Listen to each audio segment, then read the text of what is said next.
बिस्मिल्लाहिर्रहमानिर्रहीम जी।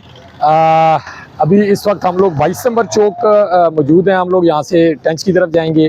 कुछ दिन पहले आप लोगों को हमने रिव्यू करवाया था जिसके अंदर इंक्रोचमेंट जो है टेंच बाज़ार है और यहाँ पे जो शॉपकीपर्स हैं उन्होंने बहुत ज़्यादा इंक्रोच किया हुआ था। हाफ ऑफ रोड जो है वो कवर करके खड़े थे, जिस वजह से जो फ्लो ऑफ ट्रैफिक है वो हमारे लिए अरसा दराज से यहाँ के जो लोग मुकीम हैं उनके लिए एक बहुत बड़ी प्रॉब्लम थी।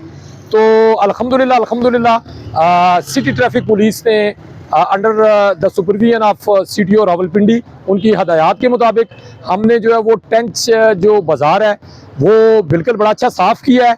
और अभी हम आपको दोबारा दिखाएंगे। और यहाँ के जो चूँकि हम लोग रोड पे खड़े हैं ना, तो हमें रोड पे अभी गाए बगाए लोग यहाँ के मकामी लोग मिल रहे हैं जो हमें बड़ा अप्रिशिएट कर रहे हैं। हमारे लिए एक बड़े positive comment city traffic police के लिए जो है वो कर रहे हैं।